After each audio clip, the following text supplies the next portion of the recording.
जय हिंद दोस्तों। जैसे आप लोगों को पता है, बिहार एसएससी 10+2 लेवल का जो वैकेंसी आई है, इसके लेकर हम अपने चैनल के माध्यम से जितने भी प्रीवियस में आपका एग्ज़ाम हुए हैं बिहार एसएससी की, उसका हम डिस्कस करते हैं। अभी तक 2 वीडियो अपलोड हो चुके हैं। जो बिहार एसएससी 10+2 लेवल का जो वैकेंसी आया था उसका आज जो हम डिस्कस करने वाले हैं, इसका जो 10+2 लेवल का जो मेंस का जो एग्ज़ाम हुआ था प्रथम इंटर स्तरीय का, उसका हम आज जो है ना जीके का प्रश्न डिस्कस करने वाले हैं। देखिए, प्रीवियस ईयर प्रश्न आपको देखने से क्या फ़ायदे होंगे, पैटर्न मालूम चलेगा, किस टाइप के प्रश्न पूछे गए थे, कौन कौन टॉपिक से प्रश्न ज़्यादा आपका आए थे।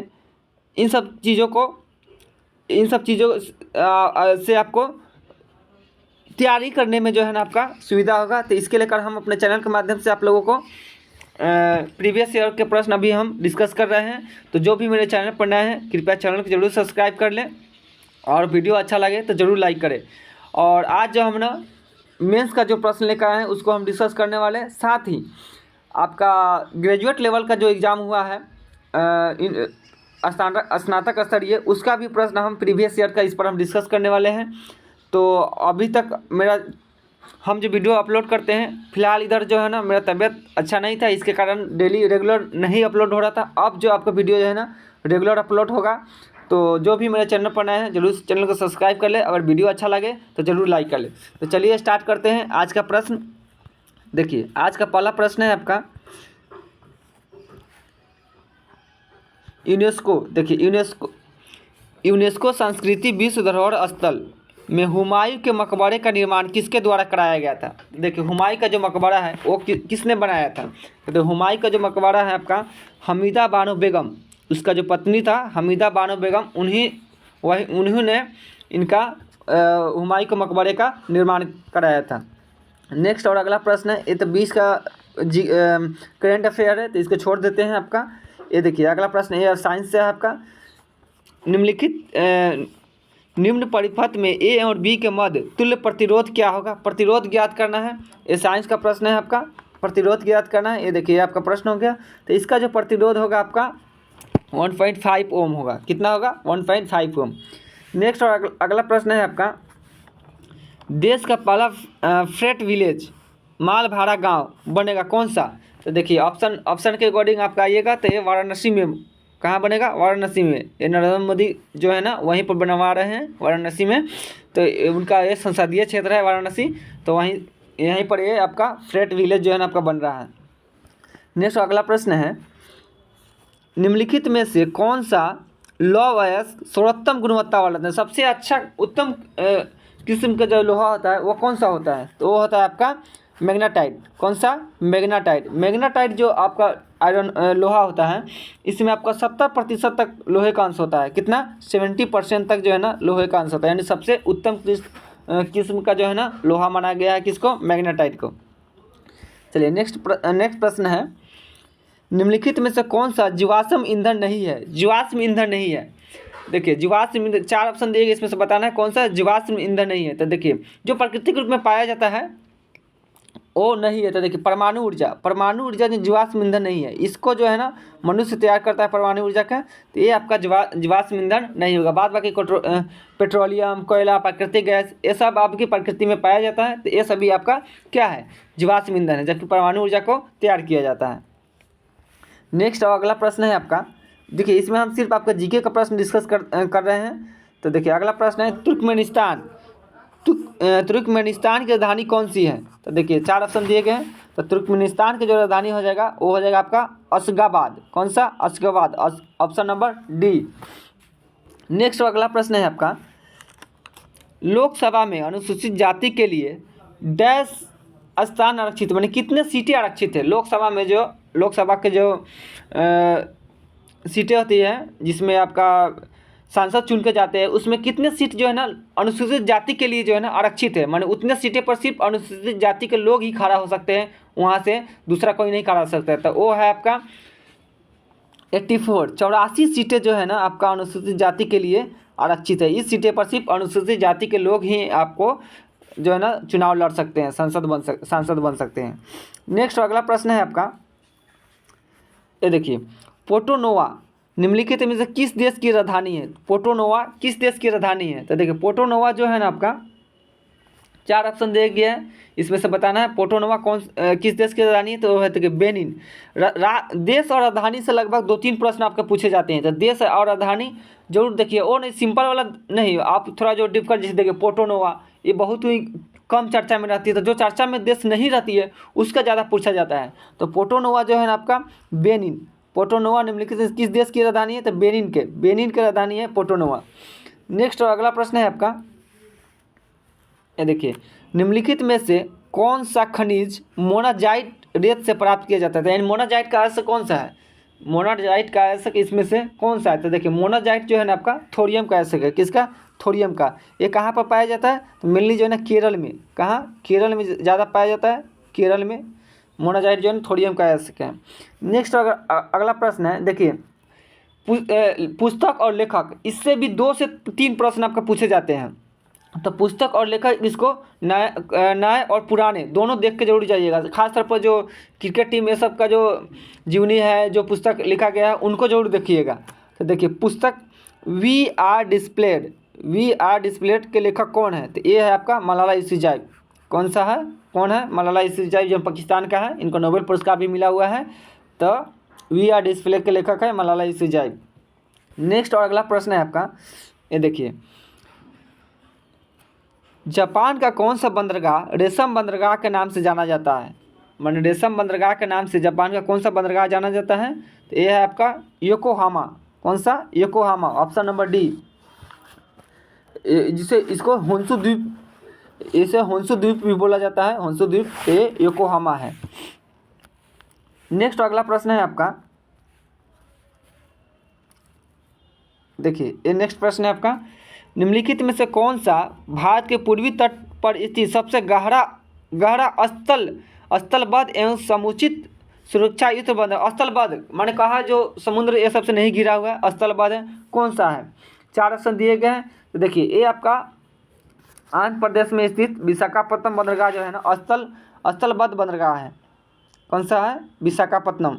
ये जो है ना स्थलबद्ध बंदरगाह, जिसे चट्टान को काटकर एक नहर के द्वारा समुद्र से जोड़ा गया है। यह बंदरगाह पूरी तरह से सुरक्षित और प्राकृतिक और काफ़ी गहरा बंदरगाह है, यानी यह स्थलबद्ध बंदरगाह है। कौन सा? विशाखापट्टनम। नेक्स्ट और अगला प्रश्न है आपका, भारत के सबसे बड़े खारे पानी की झील कौन सा है? खारे पानी का कौन सा बोला गया? खारे पानी का। तो देखिए चिल्का झील जो है ना आपका कहाँ पर है? उड़ीसा में स्थित है। यह भारत की खारे पानी का बृहत्तम झील है, जिसको लैगून झील भी कहा जाता है। इसका चिल्का झील को कौन सा झील बोलते हैं? इसको लैगून झील भी बोला जाता है, चिल्का झील को। ये खारे पानी का सबसे बड़ा झील है चिल्का झील। नेक्स्ट और अगला प्रश्न है आपका, ये देखिए ये आपका अगला प्रश्न है, जैन धर्म के 23वें तीर्थंकर कौन थे? 23वें पूछा है, जैन धर्म का आपका 23वें तीर्थंकर बोला है। तो देखिए प्रथम जो थे ऋषभदेव थे, और 23वें जो थे पार्श्वनाथ थे। कौन सा? पार्श्वनाथ। ये जो ऋषभदेव थे आपका, ये कौन था? पहला था, प्रथम था आपका ऋषभदेव, 23वें थे पार्श्वनाथ, और 24वें थे आपका महावीर स्वामी। कौन से? महावीर स्वामी जो थे आपका 24वें थे, ध्यान रखिएगा। नेक्स्ट अगला प्रश्न है आपका, देखिए सक्रियता श्रेणी में धातुओं का क्रियाशीलता घटा हुआ सही क्रम क्या है? मतलब घटते हुए क्रम में इसको जो है ना आपका बताना है, सजाना है कि सक्रियता श्रेणी में धातुओं के क्रियाशीलता का घटता हुआ सही क्रम क्या है। तो देखिए सबसे पहले इसमें अगर 4 ऑप्शन दिए गए हैं, इसके बात कर ले, 4 ऑप्शन की अगर बात कर ले तो सबसे पहले हो जाएगा सोडियम। कौन सा हो जाएगा? सोडियम। उसके बाद होता है कैल्शियम, उसके बाद होता है मैग्नीशियम, उसके बाद होता है फेयर। यह घटता हुआ क्रियाशीलता है, माने सक्रिय श्रेणी में धातुओं का क्रियाशीलता का घटता हुआ सही क्रम है। पहले हो जाएगा सोडियम, फिर हो गया कैल्शियम, तब मैग्नीशियम, तब फेरस यानी लोहा हो जाता है। ठीक है, चलिए नेक्स्ट आगे बात कर लेते हैं। ये आपका करंट अफेयर है। अगला प्रश्न है, देखिए निम्नलिखित में से कौन सा एक मृत ज्वालामुखी है? मृत ज्वालामुखी पूछा गया, कौन सा मृत ज्वालामुखी है? 4 ऑप्शन दिए गए, इसमें से बताना आपका कौन सा जो है ना आपका मृत ज्वालामुखी है। देखिए माउंट पोपा, माउंट पोपा जो है ना आपका कौन सा ज्वालामुखी है? मृत ज्वालामुखी। ये कहाँ पर मिलता है आपका माउंट पोपा? कहाँ पर मिलेगा? तो ये आपका म्यांमार में मिलेगा। कहाँ पर? म्यांमार। म्यांमार में जो है ना माउंट पोपा जो है ना वर्मा, जिसको नाम है म्यांमार का ही वर्मा नाम है, ये आप माउंट पोपा आपका मृत ज्वालामुखी है जो आपका मिलेगा कहाँ पर? म्यांमार में। इसी में और बात कर ले आपका, जैसे जापान का फ्यूजियामा है, इटली का माउंट एटना है तथा स्ट्रोम्बोली जो है ना सक्रिय ज्वालामुखी है। चलिए नेक्स्ट प्रश्न देखिए आपका। अगला प्रश्न है, निम्नलिखित में से कौन पंचायतों की वित्तीय स्थिति को पुनर्वलोकन करने के लिए वित्त आयोग का गठन कर सकता है? यानी पंचायतों की वित्तीय स्थिति को पुनर्वलोकन करने के लिए वित्त आयोग का गठन कौन कर सकता है? तो देखिए संविधान का अनुच्छेद 243, कौन सा? 243 के 1 के अनुसार राज्य के राज्यपाल पंचायतों की वित्तीय स्थिति का पुनर्वलोकन करने के लिए 5 वर्षों की समाप्ति पर वित्त आयोग का गठन कर सकता है। यानी वित्त आयोग का गठन कौन सा कर सकता है? राज्यपाल। यहाँ पर कौन कर सकता है? राज्यपाल। संबंधित राज्य के राज्यपाल जो है ना वित्त आयोग का गठन कर सकता है पंचायतों से संबंधित। नेक्स्ट अगला प्रश्न है, कोरोना रोग कोविड-19 का पहला केस भारत में किस राज्य में मिला था? कोरोना जो हुआ था वो पहला केस कहाँ पर मिला था? तो ये आपका कहाँ पर मिला था? केरल में। केरल में सबसे पहला केस आपका मिला था। और पहला मृत्यु जो है ना हुआ था आपका कर्नाटक में कोरोना के कारण, ध्यान रखिएगा। तो पहला केस आपका हो गया केरल में। और मृत्यु अगर पूछा जाए कि पहला मृत्यु कहाँ पर हुआ था, तो ये आपका हो जाएगा कर्नाटक में। नेक्स्ट अगला प्रश्न है आपका, ये देखिए, सविनय अवज्ञा आंदोलन किस घटना से पहले घटित हुआ था? सविनय अवज्ञा आंदोलन किस घटना से पहले घटित हुआ था? मानी घटना दिया गया है कि किस घटना, ये 4 ऑप्शन दिए गए, इसमें बताना है किस घटना से पहले सविनय अवज्ञा आंदोलन आपका जो है ना घटित हुआ था। तो देखिए सविनय अवज्ञा आंदोलन अगर का बात करें तो सविनय अवज्ञा आंदोलन कब हुआ था? तो ये आपका हुआ था 12 मार्च 1930 को। सविनय अवज्ञा आंदोलन हुआ था 12 मार्च 1930 को। तो पूछा सविनय अवज्ञा आंदोलन किस घटना से पहले घटित हुआ था? माने इसमें से 4 ऑप्शन में से कौन सा घटना से पहले घटित हुआ? तो देखिए 1930 में हुआ था, तो पहले इसमें कौन हो जाएगा? किस घटना से पहले घटित हुआ था? तो गांधी इरविन समझौता, ये 1931 में हुआ था। और 12 मार्च 1930 को आपका सविनय अवज्ञा आंदोलन घटित हुआ। तो ये आपका ऑप्शन नंबर सी जो है ना आपका सही हो जाएगा, गांधी इरविन समझौता। नेक्स्ट अगला प्रश्न है, वर्मा जो है ना किस वर्ष ब्रिटिश आधिपत्य से मुक्त हो गया? मान ब्रिटिश से, अंग्रेजों से वर्मा जो है ना कब जो है ना क्या हो गया? स्वतंत्र हो गया। तो यह आपका 1948 में। कब? 1948 में वर्मा जो है ना 4 जनवरी 1948 को, 4 जनवरी 1948 को आज़ाद हो गया ब्रिटिश से। नेक्स्ट अगला प्रश्न है, कॉपर क्लोराइड एक हल्का भूरा यौगिक है जो नमी को धीरे धीरे अवशोष कर बनाता है। क्या? 4 ऑप्शन दिए, इसमें बताना है क्या बनाता है अवशोष कर। तो ये जो है ना आपका कॉपर क्लोराइड है। तो कॉपर क्लोराइड एक हल्का भूरा रंग का रासायनिक यौगिक है जो धीरे धीरे नमी को अवशोषित कर नीले हरे रंग का हाइड्रेट बनाता है। नीले हरे रंग का, हरा रंग का क्या बनाता है? हाइड्रेट बनता है। नीले हरे रंग का हाइड्रेट बनाता है। चलिए नेक्स्ट आपका है पाल घाट। ये देखिए पाल घाट जो है ना, पाल घाट स्थित है कहाँ पर? 4 ऑप्शन दिए गए, आपका बताना है कि पाल घाट कहाँ स्थित है। देखिए नीलगिरी और अन्नामलाई श्रेणी के बीच केरल में स्थित कोयम्बटूर और पाल काकर के बीच स्थित है। पाल काकर, कोयम्बटूर और पाल काकर के बीच जो है ना आपका ये स्थित है। नीलगिरी और अन्नामलाई श्रेणियों के बीच में केरल में स्थित कोयम्बटूर है। केरल में आपका कोयम्बटूर है। तो केरल एवं पाल काकर के बीच जो है ना आपका पाल घाट स्थित है। नेक्स्ट और अगला प्रश्न है आपका, नाप्ता झाकड़ी परियोजना निम्नलिखित में से किस नदी पर अवस्थित है? नाप्ता झाकड़ी जो परियोजना है किस नदी पर पूछा गया है, किस नदी पर अवस्थित है नाप्ता झाकड़ी परियोजना? तो देखिए नाप्ता झाकड़ी जो परियोजना है आपका हिमाचल प्रदेश में सतलज नदी पर स्थित है। किस नदी पर? सतलज नदी पर। कहाँ पर है? हिमाचल में। हिमाचल में आपका सतलज नदी पर स्थित है। नेक्स्ट अगला प्रश्न है आपका, ये देखिए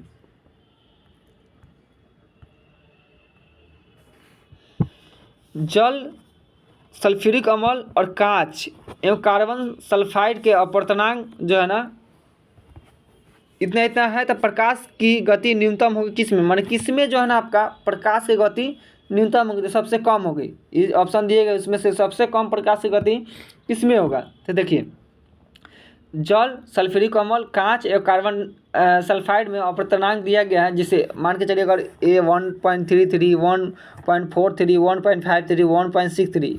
अब पूछा गया इसमें किस में जो है ना प्रकाश का जो गति है न्यूनतम होगी, तो जिसमें से कार्बन सल्फाइड जो है में प्रकाश की गति क्या होगी, न्यूनतम होगी, क्योंकि सबसे ज़्यादा अपवर्तनांक किसका है, कार्बन सल्फाइड का।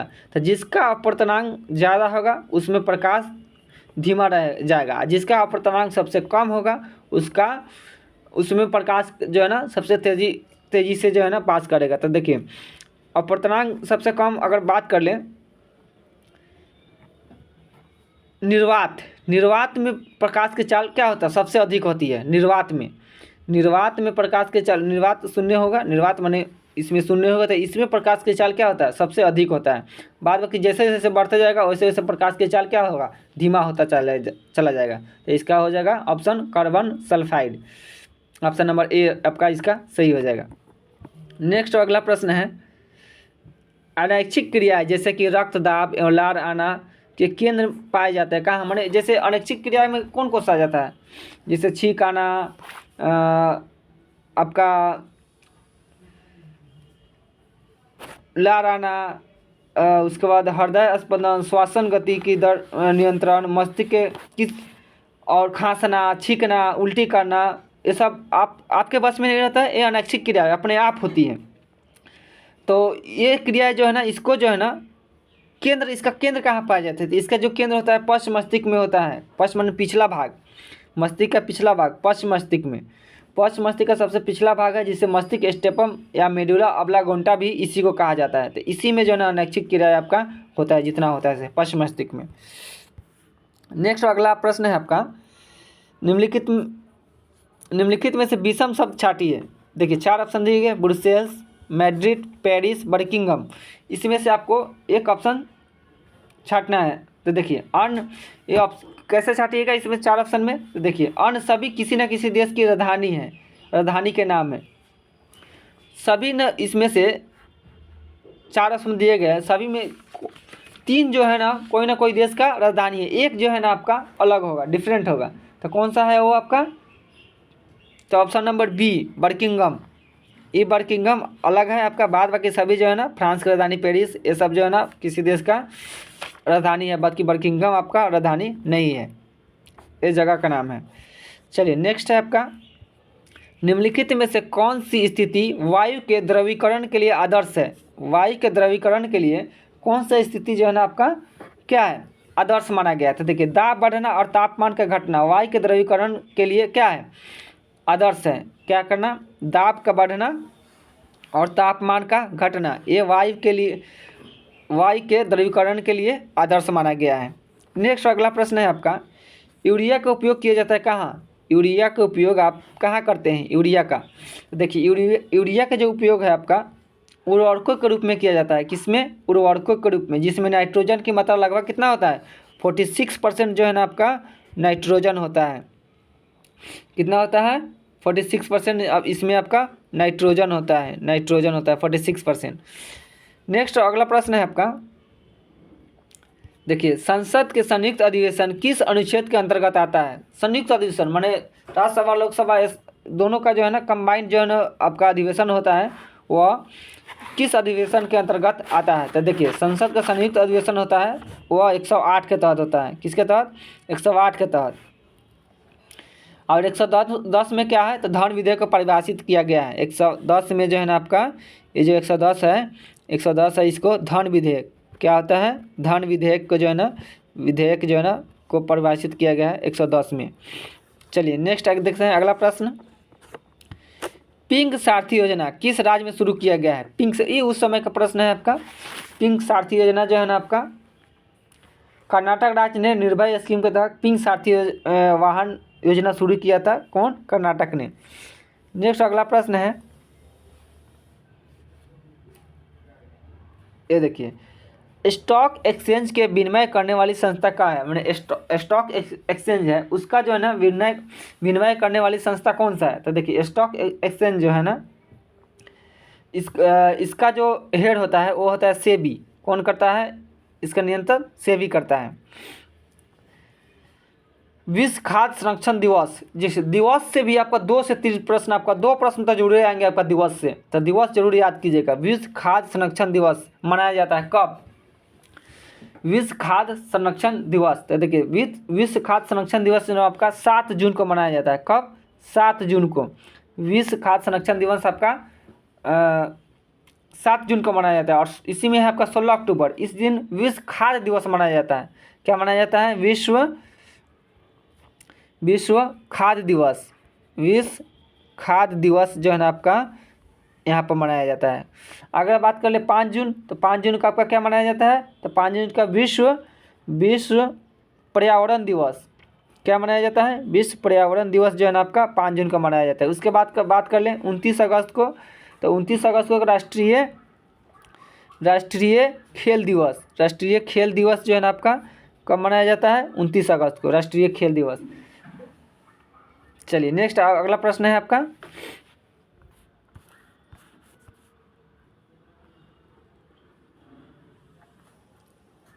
आरबीआई के पूर्व डिप्टी गवर्नर जिन्होंने अपतटीय रुपया बाजारों पर टास्क फोर्स का अध्यक्ष नियुक्त किया गया है। ये आपका करंट अफेयर, उस समय करंट अफेयर था तो इसको छोड़ दीजिए। यहाँ ये भूटान संयुक्त राष्ट्र संघ में कब शामिल हुआ, ये बताना है आपको। भूटान जो है ना संयुक्त राष्ट्र संघ में कब शामिल हुआ, तो देखिए भूटान जो है ना संयुक्त राष्ट्र संघ में ऑप्शन नंबर ए 1971 में 21 सितंबर 1971 को जो है ना भूटान संयुक्त राष्ट्र संघ में आपका शामिल हुआ था और 128वां सदस्य बना था। 128वां सदस्य बना था आपका कौन, भूटान। चलिए नेक्स्ट आपका प्रश्न है आपका, अगला प्रश्न है, भारत की निम्नलिखित में से कौन सी नदी दरार यानी भ्रंश घाटी में बहती है। दरार या भ्रंश घाटी में कौन सा बहती है, तो ये है आपका नर्मदा नदी जो है ना आपका भ्रंश घाटी में बहती है। नेक्स्ट अगला प्रश्न है आपका, ये देखिए मानव निर्मित प्रथम कृत्रिम रेशा था कौन सा। मानव निर्मित माने मनुष्य द्वारा बनाया गया प्रथम कृत्रिम रेशा, अपना से तैयार किया हुआ रेशा कौन सा था। इसमें 4 ऑप्शन दिए गए हैं आपको, इसमें से बताना है मानव निर्मित प्रथम कृत्रिम रेशा कौन सा था, तो यह था आपका रेयॉन। कौन था, रेयॉन। ये मानव निर्मित प्रथम कृत्रिम रेशा था ये, ठीक है। नेक्स्ट अगला प्रश्न है, अब देखिए राज्यों, ये है आपका राज्यों के स्थापना वर्ष क्रम के अनुसार सजाए, मैंने पहले जो है ना किस राज्य का, ये ऑप्शन के अकॉर्डिंग पहले किस राज्य का स्थापना हुआ था, उसके बाद जो है ना इसको क्रम से सजाना है। तो देखिए इसमें से अगर बात कर ले, सबसे पहले जो है ना मणिपुर का स्थापना हुआ था, किसका, मणिपुर का। उसके बाद मिजोरम का, पहले मणिपुर तब मिजोरम तब आपका छत्तीसगढ़ तब तेलंगाना। अब देखिए मणिपुर का स्थापना कब हुआ था, तो ये आपका 1972 में हुआ था। कब, 1972 में आपका मणिपुर का हो गया था। मिजोरम का 1987 में हो गया था स्थापना, जबकि छत्तीसगढ़ का 2000 में हो गया था और तेलंगाना का स्थापना 2014 में हो गया था। ये आपका क्रम, सही क्रम है। नेक्स्ट अगला प्रश्न है आपका, जंतुओं में होने वाला फुट एवं माउथ रोग किसके कारण उत्पन्न होता है। 4 ऑप्शन दिए गए, किसके कारण फुट एवं माउथ रोग जो है ना आपका होता है, तो यह आपका विषाणु जनित रोग है। विषाणु के कारण, वायरस के कारण जो है ना फुट एंड माउथ रोग होता है। ये देखिए कौन सी गैस हंसाने वाली गैस के रूप में भी जानी जाती है। 4 ऑप्शन दिए गए, इसमें बताना है कौन सी गैस जो है ना हंसाने वाली गैस के रूप में जाना जाता है। देखिए nitrous oxide N2O, nitrous oxide जो है ना आपका, नाइट्रस ऑक्साइड जो है ना आपका ये हंसाने वाली गैस के रूप में जाना जाता है। नेक्स्ट अगला प्रश्न है, माँ के दूध में पाया जाने वाला प्रतिरक्षी है कौन सा। 4 ऑप्शन दिए गए, इसे बताने का है माँ के दूध में कौन सा इसमें प्रतिरक्षी पाया जाता है। IgA, option number A IgA, immunoglobulin, ये जो है ना प्रतिरक्षी है, ठीक है। नेक्स्ट अगला प्रश्न है आपका, महिला उद्यमियों को सूक्ष्म वित्त उपलब्ध करवाने वाली योजना कौन सी है। सूक्ष्म वित्त उपलब्ध कराने वाली योजना कौन सी है, तो देखिए ग्रामीण महिलाओं को वित्त उपलब्ध कराने के लिए केंद्र सरकार महिला द्वारा महिला द्वारा समृद्धि योजना जो है ना, महिला समृद्धि योजना, ये महिला समृद्धि योजना जो है ना शुरू किया गया है केंद्र सरकार द्वारा। नेक्स्ट अगला प्रश्न है आपका, किस प्रधानमंत्री द्वारा 73वां संविधान संशोधन विधेयक लोकसभा में प्रस्तुत किया गया था? 73वां संविधान संशोधन विधेयक लोकसभा में प्रस्तुत किया गया था किस प्रधानमंत्री के? तो उस समय जो है ना आपका प्रधानमंत्री जो थे आपका पीवी नरसिम्हा राव थे। कौन थे? पीवी नरसिम्हा राव। 1992 में पीवी नरसिम्हा राव 73वां संविधान संशोधन विधेयक लोकसभा में पेश किए थे। यह अधिनियम पंचायती राज संस्था से संविधान, ये किस भाग में? तो भाग 9 में। पंचायती राज जो है ना आपका भाग 9 में शामिल है, आपका ध्यान रखिएगा। नेक्स्ट अगला प्रश्न है, राजा रवि वर्मा कौन थे? राजा रवि वर्मा जो है ना आपका कौन थे? तो देखिए राजा रवि वर्मा जो है ना भारत के प्रसिद्ध क्या थे? चित्रकार थे। ऑप्शन नंबर ए, भारत के प्रसिद्ध चित्रकार थे। नेक्स्ट अगला प्रश्न है आपका, पंजाब में भूमि क्षति का प्रमुख कारण क्या है? पंजाब में जो है ना जो भूमि क्षति हो रही है उसका प्रमुख कारण क्या है? तो पंजाब में न्यूअल बोय क्षेत्र जो है ना 85% भाग सिंचाई के अंतर्गत आता है। अधिक सिंचाई से उत्पन्न जलाक्रांता में मिट्टी में लवणता और क्षारीयता बढ़ जाती है। माने अति सिंचाई के कारण, क्या किस कारण? अति सिंचाई के कारण जो है ना यहाँ पर जो है ना भूमि का क्षति हो रहा है, अति सिंचाई के कारण। नेक्स्ट अगला प्रश्न है आपका, निम्नलिखित में से कौन सा युग्म सम्मिलित नहीं है? कौन सा इसमें सही नहीं है? आपको ऑप्शन के अकॉर्डिंग बताना है। जैसे संचालन समिति, 4 ऑप्शन देखिए, इसमें कौन सा जो है ना आपका सही नहीं दिया गया है? कौन सा सही नहीं है 4 ऑप्शन के अकॉर्डिंग? तो देखिए अगर हम इसका सही क्रम अगर बात करें तो संचालन समिति के थे डॉक्टर राजेंद्र प्रसाद। कौन थे? संचालन समिति जो था, संचालन हाथ में था किसका? डॉक्टर राजेंद्र प्रसाद के हाथ में। डॉक्टर राजेंद्र प्रसाद, डॉक्टर राजेंद्र प्रसाद संचालन समिति थे। ठीक है, तो ये आपका ऑप्शन नंबर ए गलत है, डॉक्टर राजेंद्र प्रसाद होंगे।